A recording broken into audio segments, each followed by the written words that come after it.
फिर से स्वागत है आप सभी का आपके अपने channel Abhishek Gupta economic classes में। आज हम क्लास 12 के समष्टि अर्थशास्त्र चैप्टर 5 पढ़ने वाले हैं, जिसका नाम है बैंकिंग। अब इस चैप्टर में हम क्या पढ़ने वाले हैं, पहले आइए उसकी बात कर लेते हैं। इस चैप्टर में सबसे पहला टॉपिक हम पढ़ने वाले हैं कि बैंकिंग का अर्थ। दूसरा पढ़ने वाले हैं वाणिज्य बैंक के कार्य। तीसरा पढ़ने वाले हैं वाणिज्य बैंक द्वारा साख सृजन तथा मुद्रा पूर्ति की प्रक्रिया। चौथा टॉपिक पढ़ने वाले हैं केंद्रीय बैंक का अर्थ, अर्थात केंद्रीय बैंक क्या होते हैं। पांचवा टॉपिक पढ़ने वाले हैं केंद्रीय बैंक के कार्य। छठा टॉपिक है केंद्रीय बैंक और वाणिज्य बैंक के बीच अंतर। और सातवां और लास्ट टॉपिक है केंद्रीय बैंक द्वारा देश में स्थिरता लाने के लिए, अर्थात देश में स्फीति और अस्फीति अंतराल को दूर करने के लिए बनाई गई नीतियां, अर्थात मौद्रिक नीतियां। आइए स्टार्ट करते हैं पहला टॉपिक। सबसे पहला टॉपिक इसमें आता है बैंकिंग क्या होती है। बैंकिंग क्या है? देखा जाए तो बैंकिंग एक वित्तीय संस्था है। वित्तीय संस्था का मतलब होता है ऐसे लोगों का समूह जो वित्तीय लेन देन करते हैं, पैसों का लेन देन करते हैं। और वो संस्था लोगों को दो सुविधा प्रदान करती है। पहली सुविधा ये है कि लोगों की जमा स्वीकार करती है, और दूसरी सुविधा ये है कि वाणिज्य बैंक या फिर बैंकिंग लोगों को उनकी आवश्यकता के अनुसार ऋण प्रदान करती है। अतः ये कह सकते हैं कि एक वित्तीय संस्था जो ये मुख्य दो कार्य करेगी उसे हम बैंकिंग कहेंगे। तो इसकी डेफिनेशन के अनुसार देख सकते हैं कि बैंकिंग से अभिप्राय उस वित्तीय संस्था से है जो लोगों की जमा स्वीकार करती है और उनकी आवश्यकता के अनुसार उन्हें ऋण प्रदान करती है। आइए दूसरा टॉपिक देखते हैं।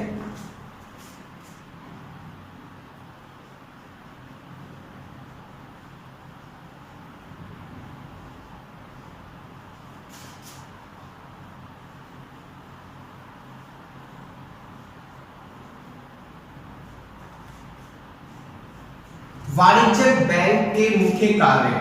अतः वाणिज्य बैंक और भी काम करती है, परंतु वाणिज्य बैंक का मिनिमम दो काम ये है। हम पहले काम की बात करें, पहले कार्य की बात करें तो पहला कार्य है लोगों की जमा स्वीकार करना। और वाणिज्य बैंक के दूसरे कार्य की बात करें तो दूसरा कार्य आता है लोगों को उनकी आवश्यकता के अनुसार ऋण प्रदान करना।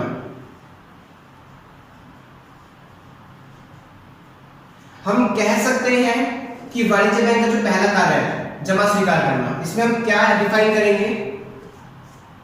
जमा स्वीकार करना। जमा स्वीकार करना वाणिज्य बैंक का प्राथमिक कार्य है। वाणिज्य बैंक लोगों की जमा स्वीकार करती है और लोगों द्वारा अपने सुरक्षित भविष्य के लिए वाणिज्य बैंक के पास अपनी जमाओं को संचय किया जाता है, जिस आधार पर वाणिज्य बैंक लोगों की जमा स्वीकार करने के आधार पर उन्हें ब्याज प्रदान करते हैं। अतः लोगों द्वारा अपनी जमाएं दो प्रकार से वाणिज्य बैंक के पास संचय किया जाता है। पहला चेक जमा और दूसरा गैर चेक जमा। चेक जमा का मतलब होता है कि लोगों द्वारा अपनी जमाओं को चेक के माध्यम से वाणिज्य बैंक के पास संचय करके रखना।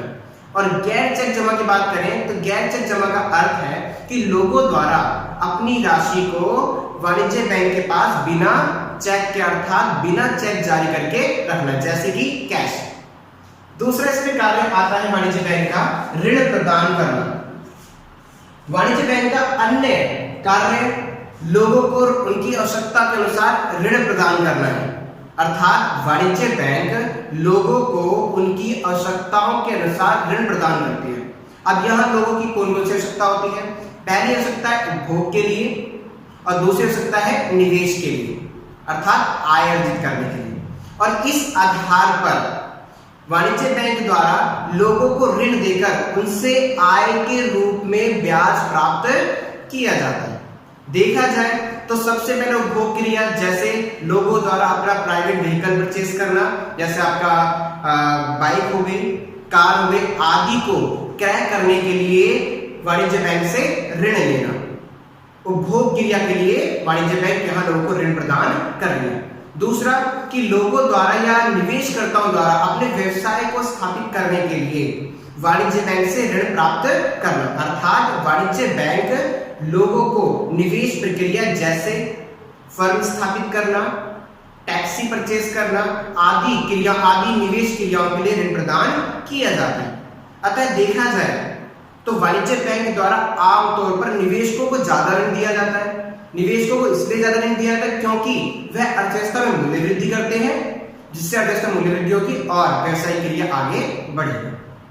नेक्स्ट टॉपिक पढ़ते हैं वाणिज्य बैंक द्वारा सात सृजन और मुद्रापूर्ति की क्रिया। बट इससे पहले कुछ इंपोर्टेंट टॉपिक है जो कि सात सृजन की प्रक्रिया में प्रयोग होने वाले हैं। आइए पहले उससे पढ़ते हैं। पहला आपका आता है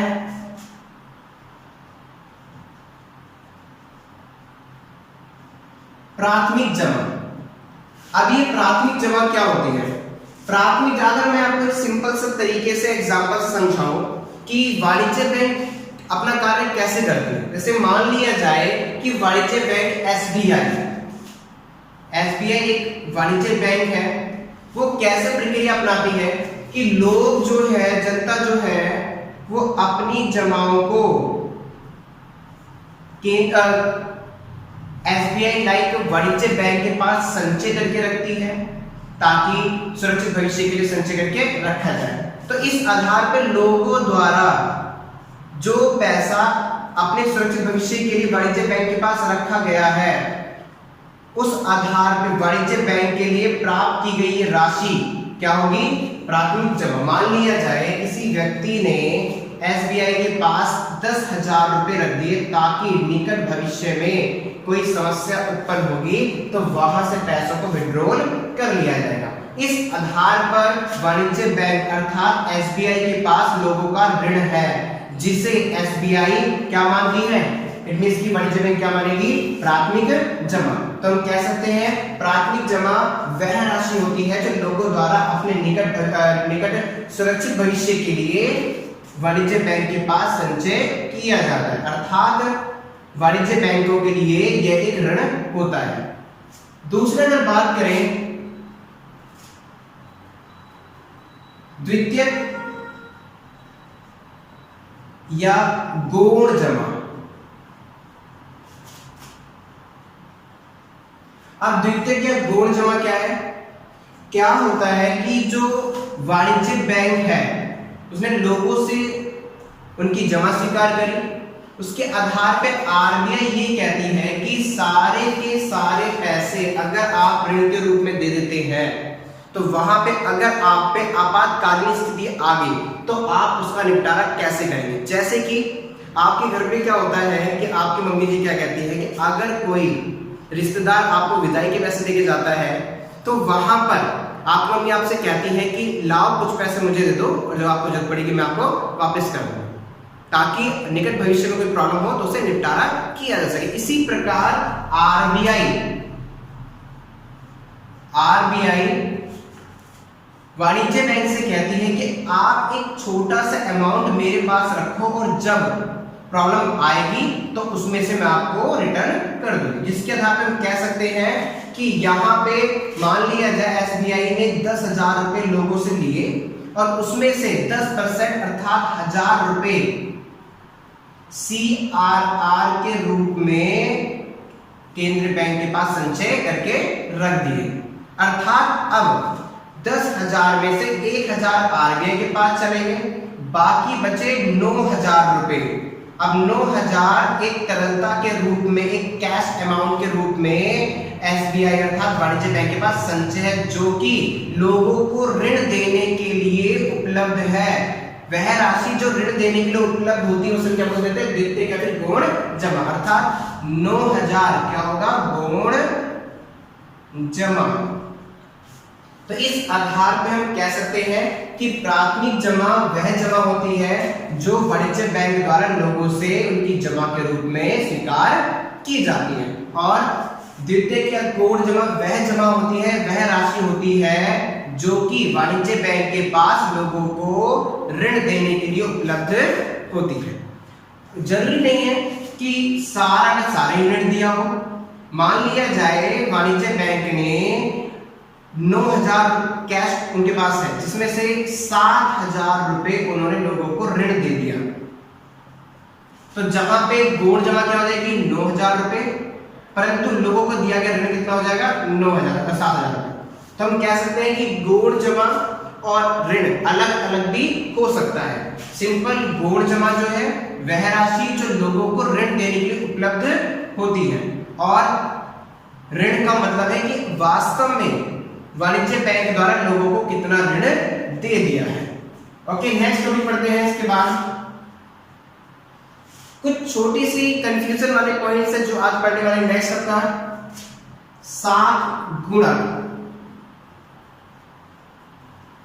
सात गुणक का फॉर्मूला होता है 1 में CRR%, या फिर आप कह सकते हैं LRR%। दूसरा आपका आता है कुल राशि या कुल जमा, जो कि वाणिज्य बैंक द्वारा सभी प्रक्रिया के आधार पर तैयार की गई है, जिसका फॉर्मूला होगा प्राथमिक जमा मल्टीप्लाई बाय 1 में CRR% या फिर LRR%। अब यहां पे अगर देखा जाए तो कुछ लोगों के दिमाग में ये कंफ्यूजन सी बनी होगी कि CRR और LRR बराबर कैसे हो सकते हैं।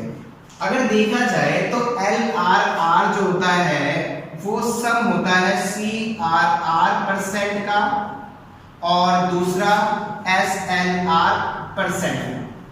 अब यहाँ CRR और SLR का तो बाद में पढ़ेंगे, बट अगर देखा जाए कि अगर सरकार केंद्रीय बैंक द्वारा केवल CRR का निर्धारण किया गया है, SLR का निर्धारण नहीं किया गया है, तो हम कह सकते हैं कि उस आधार पे LRR% is equal to CRR%, जहां पर SLR% का निर्धारण नहीं किया गया है। दूसरी तरफ हम कह सकते हैं कि LRR not equal to CRR जब SLR का निर्धारण किया जाता है, अर्थात SLR 0 नहीं है। तो इसी तरह हम कह सकते हैं कि सात गुणक का सबसे पहले तो याद है सात गुणक क्या होता है। जैसा नाम है वैसे इसका काम भी है।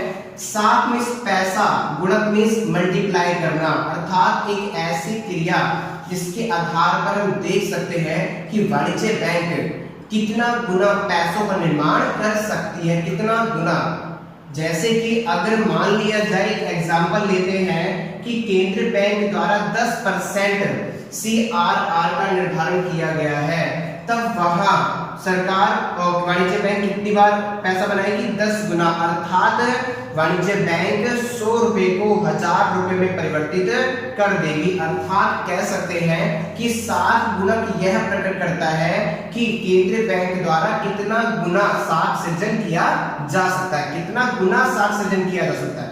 और अगर हम बात करें कुल जमा क्या होती है, तो कुल जमा का सिंपल अर्थ है कि वाणिज्य बैंक द्वारा कितना पैसा है, कितनी राशि बना सकते हैं, अर्थात ये एक रेशो को बता रहा है, परसेंटेज को बता रहा है, कितना गुना है वो बता रहा है, परंतु ये कुल राशि बता रहा है। जैसे कि मान लिया जाए कि प्राथमिक जमा जो कि लोगों द्वारा जमा स्वीकार किया, प्राथमिक जमा है कितनी है 10,000 रुपए, और यहाँ CRR% अर्थात 7 गुणा कितना है आपका 10 गुना। तो हम कह सकते हैं कि केंद्रीय बैंक और वाणिज्य बैंक द्वारा 10,000 प्राथमिक जमा को कितना गुना 10 गुना, अर्थात राशि कुल जमा को कितना बना देगा 1 लाख। तो हम कह सकते हैं कि ये आपका प्राथमिक जमा है, ये आपका 7 गुणक है, और ये आपकी रहेगी कुल राशि या कुल जमा। तो ये छोटे छोटे टॉपिक थे जो एक तरीके सात सृजन की प्रक्रिया में कुछ प्रॉब्लम क्रिएट करते हैं। आइए सात सृजन की क्रिया को पढ़। सात सृजन की प्रक्रिया क्या होती है, मैं आपको एग्जांपल समझा दूं सबसे पहले छोटा सा, कि वाणिज्य बैंक जैसे SBI ये किस प्रकार सात सृजन करिए किस प्रकार पैसा बनाती है। सबसे पहले वाणिज्य बैंक लोगों से उनकी जमा स्वीकार करेगी और उस जमा में से एक छोटा सा अमाउंट जिसे हम CRR% कहते हैं वो हम इट मींस की वाणिज्य बैंक RBI के पास संचय करके रखेगी, ताकि निकट भविष्य में प्रॉब्लम आएगी तो RBI इट मींस की केंद्रीय बैंक वाणिज्य बैंक की मदद करेगी। और उसमें से जो पैसा डिडक्ट करा गया मतलब की प्राथमिक जमा में से जो भी अमाउंट डिडक्ट करा है CRR के रूप में, उसके बाद जो राशि बचेगी उसे हम क्या देंगे, गौण जमा। और उन गौण जमा में से वाणिज्य बैंक द्वारा लोगों को ऋण प्रदान किया जाएगा, अर्थात गौण जमा वह राशि जो कि वाणिज्य बैंक के पास लोगों को ऋण देने के लिए उपलब्ध है, तथा ऋण वह राशि जो लोगों को ऋण दिया गया है। अतः इसे हम एक एग्जांपल समझ सकते हैं कैसे।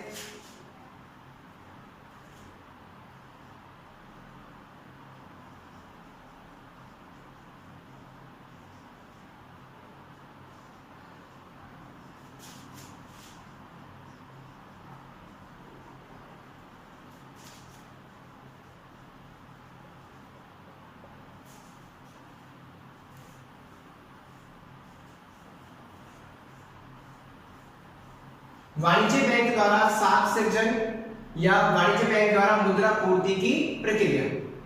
अभी क्या होता है देखते हैं। मैंने आपको एक एग्जांपल समझाया था, पर उस टॉपिक को कैसे समझेंगे। सबसे पहले अगर इसे डिफाइन करना हो साख सृजन की प्रक्रिया, तो हम क्या लिखेंगे, साख सृजन की प्रक्रिया से अभिप्राय उस प्रक्रिया से है जिसके अंतर्गत वाणिज्य बैंक द्वारा लोगों को ऋण प्रदान करके उनसे ब्याज के रूप में आय अर्जित करने की प्रक्रिया से है, जिस आधार पे वाणिज्य बैंक क्या करती है, मुद्रा का निर्माण करती है।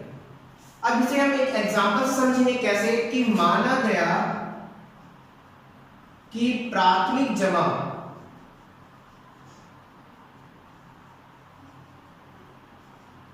₹1000 है और ये भी माना गया है कि CRR% ये 10% है, जहां हम कुल राशि बनाएंगे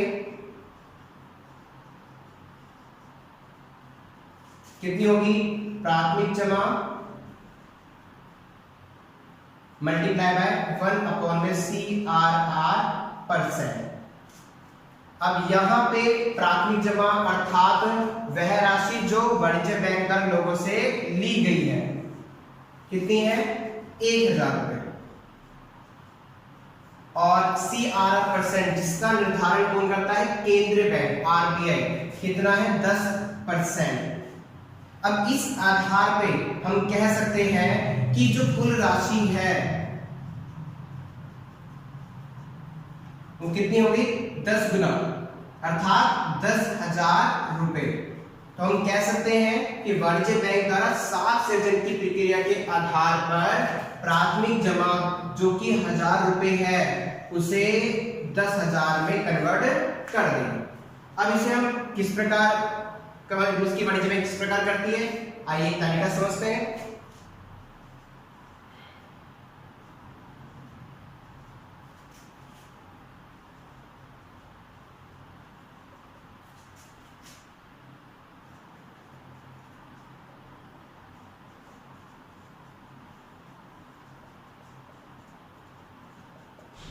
यहां गौण जमा और ऋण इक्वल माना गया है, इसलिए क्योंकि यहां माना गया है कि वाणिज्य बैंक के पास जितना भी अमाउंट ऋण देने के लिए उपलब्ध है अर्थात गौण जमा के रूप में है, वह सारा का सारा अमाउंट ऋण दे रही है, मतलब कि सारा अमाउंट ऋण दिया है।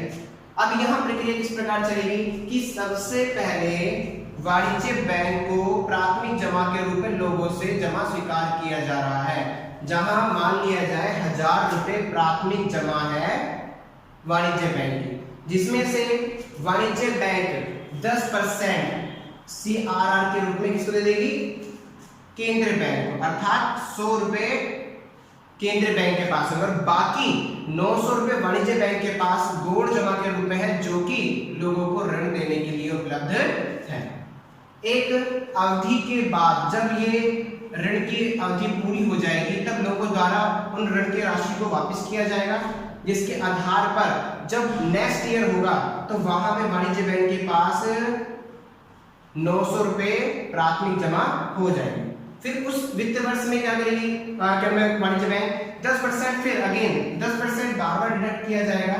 10% अर्थात 90 रुपए केंद्रीय बैंक के पास CRR के रूप में संचय किया जाएगा और बाकी 810 रुपए गौण जमा के रूप में वाणिज्य बैंक के पास उपलब्ध है, जो कि लोगों को ऋण दिया जा सकता है। उसके बाद एक अवधि के बाद ये दी गई गौण जमा अर्थात दिया गया ऋण वापस आएगा और जिस साल वापस आएगा उस वित्तीय वर्ष में वाणिज्य बैंक के लिए ये राशि क्या हो जाएगी, प्राथमिक जमा। फिर से वाणिज्य बैंक 10% CRR के रूप में केंद्रीय बैंक के पास रखेगी और उसके बाद बची हुई राशि वाणिज्य बैंक द्वारा गौण जमा के रूप में उपलब्ध है और जो कि ऋण दिया जाएगा। अतः हम कह सकते हैं कि यह प्रक्रिया इसी प्रकार चलती रहेगी। कब तक चलती रहेगी? जब तक प्राथमिक जमा 1000 से कितनी ना हो जाए, 10,000 रुपए, और दूसरा CRR 10 गुना, क्योंकि अगर हम एक CRR 10 ले रहे हैं तो सारी प्रक्रिया में कितना चेंज आएगा, 10 गुना चेंज आएगा, जो कि हमने यहां देखा था कि 10 गुना चेंज आ जाएगा। ऐसा नहीं कि 10 है तो 10 गुना होगा, ये हमने इस प्रक्रिया मींस की हमने देखा था साख गुणक के आधार पर, साख गुणक के आधार पर कि 1 में CRR%, जैसे कि यहाँ 10 रखा था तो 10 गुना हो गया था, परंतु तो अगर यहाँ 20% रखा जाएगा तो कितना आ जाएगा, साख गुणक 5। तो साख गुणक के आधार पर ही कुल राशि डिपेंड करती है, कुल राशि डिपेंड करेगी कि हमें कितना पैसा बनेगा, तो इसके आधार पर आपका CRR% के आधार पर। इस एग्जांपल में 10% लिया है, इसलिए सब चीज में जितना परिवर्तन होगा कितना होगा, 10 गुना होगा। तो अर्थात कह सकते हैं यहाँ पे कि 100 का कितना बन जाएगा, 1000।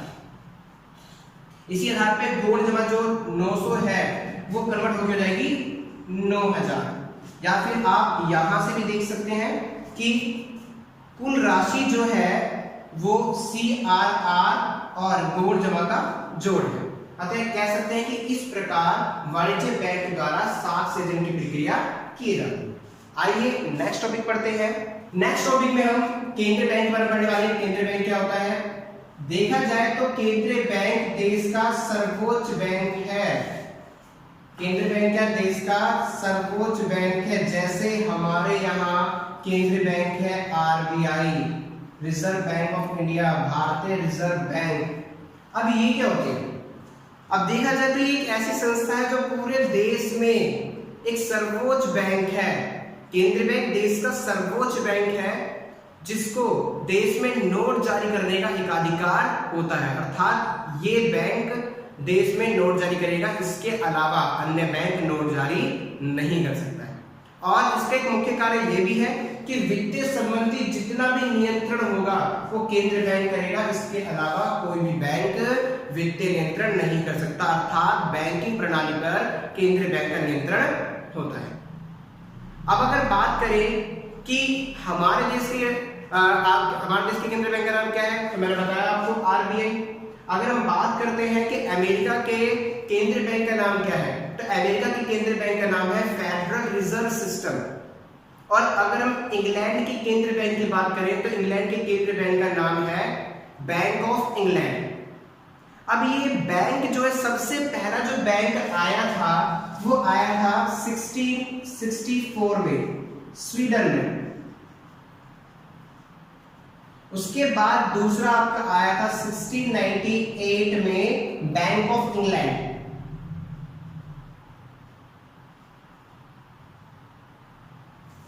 तो इस आधार पे हम कह सकते हैं कि वाणिज्य बैंक देश का सर्वोच्च बैंक है जिसे देश में नोट जारी करने का एकाधिकार होता है। इसके अलावा अन्य बैंक नोट जारी नहीं कर सकता है। अतः केंद्रीय बैंक सर्वोच्च बैंक होने के कारण संपूर्ण बैंकिंग प्रणाली को नियंत्रित करता है। इसके बाद हम बात करते हैं केंद्रीय बैंक के कार्य।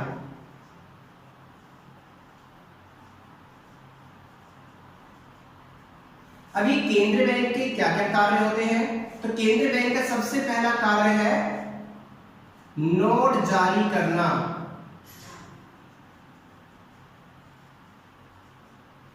केंद्रीय बैंक का सबसे पहला कार्य क्या है? नोट जारी करना या जारी करता बैंक।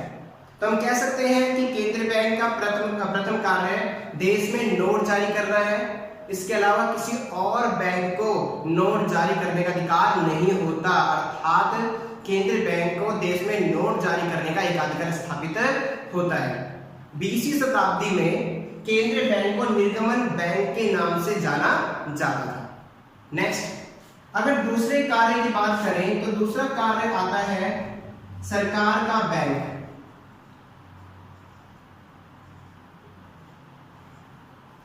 केंद्रीय बैंक सरकार के बैंक के रूप में भी कार्य करता है।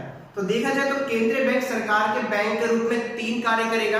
पहला आता है सरकार का बैंकर, दूसरा आता है सरकार का एजेंट, तीसरा आता है सरकार का वित्तीय परामर्शदाता।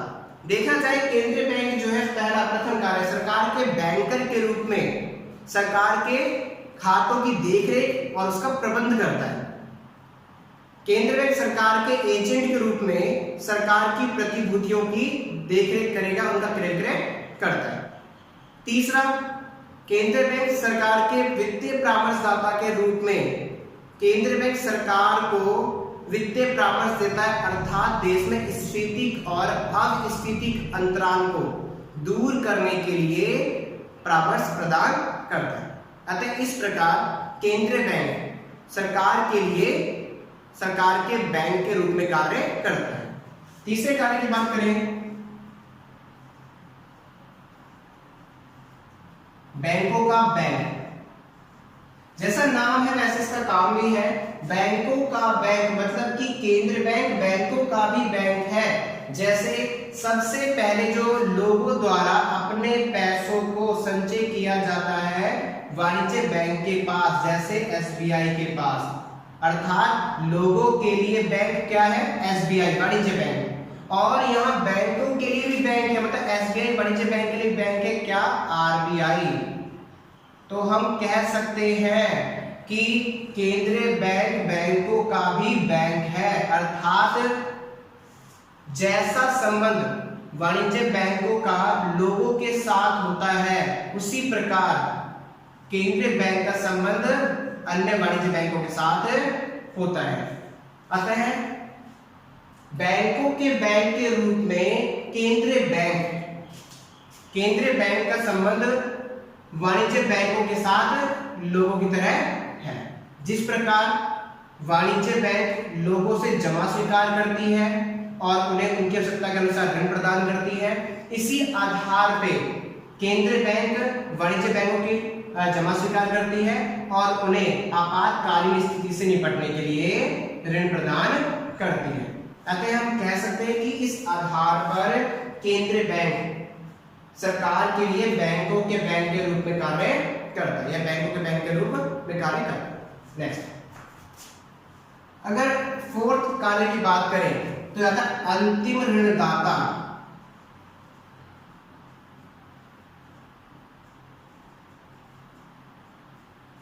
केंद्रीय बैंक अंतिम ऋणदाता के रूप में भी कार्य करता है। अब ये अंतिम ऋणदाता का मतलब क्या है? अंतिम ऋणदाता का मतलब है कि अंत में ऋण देने वाला, जब वाणिज्यिक बैंक का दायित्व कर्जा ज्यादा हो जाता है, मतलब कि लोगों से ज्यादा जमा स्वीकार कर ली गई है और उसकी आय जो है लोगों को जो ऋण दिया गया उससे कम है, अर्थात वाणिज्य बैंकों का दायित्व उनकी परिसंपत्ति से अधिक हो जाता है, तब वाणिज्य बैंक द्वारा अपनी दायित्व को निपटारा करने के लिए वाणिज्य बैंक क्या करेगी? आरबीआई से ऋण लेगी। जिस आधार पे क्या होगा कि आरबीआई जो है वो अंतिम ऋणदाता के रूप में वाणिज्य बैंक के लिए कार्य करेगी और उन्हें ऋण प्रदान करेगी। परंतु आरबीआई जब ऋण प्रदान करती है तो वाणिज्य बैंक से कुछ उचित प्रतिभूतियां रखवा लेती है, जिस आधार पे केंद्रीय बैंक वाणिज्य बैंक के लिए अंतिम ऋणदाता के रूप में कार्य करता है। और केंद्रीय बैंक ऐसा इसलिए करता है ताकि लोगों का बैंकिंग प्रणाली से या वाणिज्य बैंक से विश्वास ना उठे। अतः नेक्स्ट टॉपिक की बात करते हैं, अर्थात पांचवें कार्य की बात करते हैं। पांचवा कार्य आपका आता है परिक्षेपण कार्य।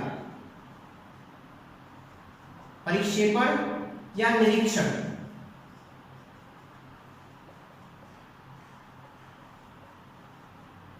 अभी परिक्षेपण निरीक्षण कार्य क्या है कि केंद्रीय बैंक परिक्षेपण कार्य और निरीक्षण कार्य करते हैं, अर्थात केंद्रीय बैंक द्वारा वाणिज्य बैंकों का परिक्षेपण या निरीक्षण किया जाता है। और यहाँ केंद्रीय बैंक वाणिज्य बैंक के लिए परिक्षेपण और निरीक्षण कार्य के आधार पर केंद्रीय बैंक वाणिज्य बैंकों की देश विदेश में शाखा खुलवाती है, उनका विलयन कराती है तथा बैंकों का समापन भी कराती है। अर्थात कह सकते हैं कि परिक्षेपण कार्य के रूप में केंद्रीय बैंक वाणिज्य बैंक के लिए 3 कार्य करेगी। पहला, देश विदेश में वाणिज्य बैंकों की शाखा खुलवाना।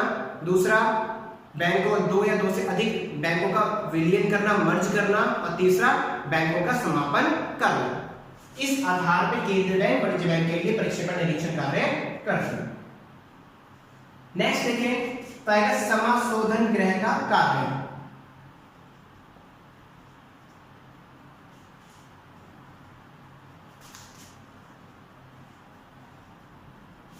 नेक्स्ट कार्य की बात करें तो केंद्रीय बैंक का नेक्स्ट कार्य है समाशोधन गृह का कार्य। समाशोधन का मतलब होता है एडजस्टमेंट करना, अर्थात समाशोधन गृह के कार्य के रूप में केंद्रीय बैंक वाणिज्य बैंक या फिर अन्य किसी व्यावसायिक संस्थाओं को का संशोधन करती है, उनके राशि का संशोधन करती है। आइए इसे एक एग्जांपल समझते हैं। जैसे कि मान लिया जाए कि 2 व्यक्ति हैं ए और बी।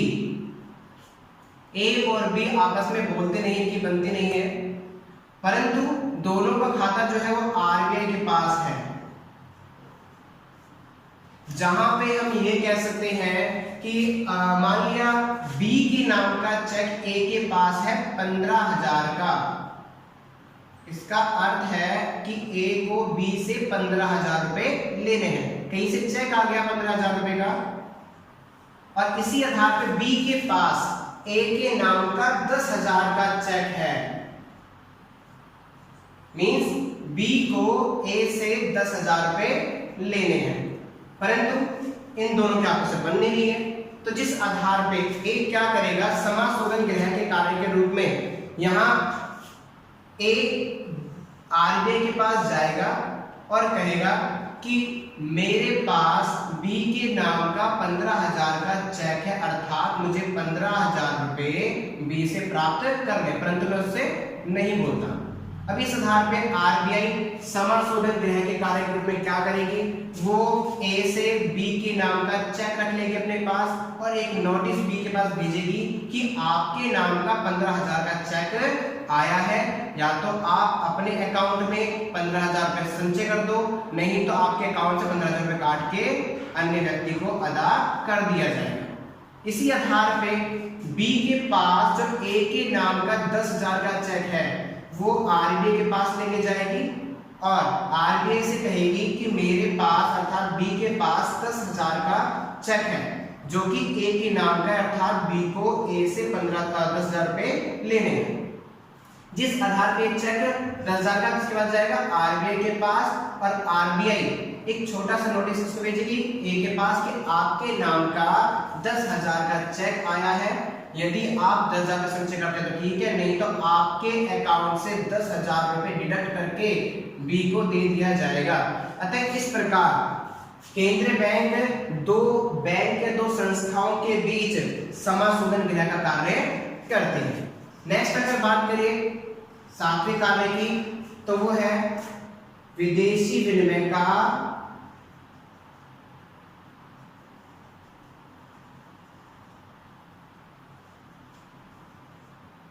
संरक्षक, संरक्षक में संचय करने वाला, अर्थात केंद्रीय बैंक जो है वो विदेशी विनिमय दूसरे देश की करेंसियों को संचय करके रखता है। जैसे कि केंद्रीय बैंक के पास डॉलर, पाउंड या बहुत सारे करेंसी संचय करके रखी जाती है, और केंद्रीय बैंक द्वारा अन्य देश की करेंसियों को इसलिए संचय करके रखा जाता है ताकि हमारे देश की करेंसी का मूल्य कम ना हो सके, अर्थात बढ़ सके, और दूसरे देश की करेंसी का मूल्य कम हो जाए।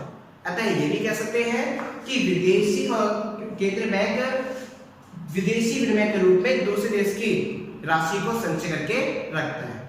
नेक्स्ट कार्य की बात करें तो एक और लास्ट कार्य क्या है, नीतियों का निर्माण।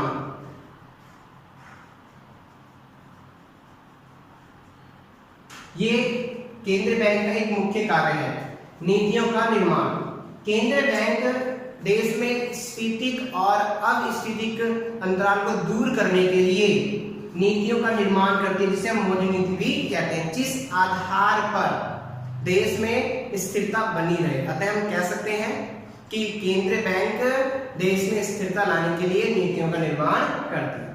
अतः आज की क्लास में हमने ये 3-4 टॉपिक पढ़े हैं। आज के लिए इतना ही, और बाकी जो रिमेनिंग पार्ट है वो आपका पढ़ेंगे सेकंड वीडियो में। आज के लिए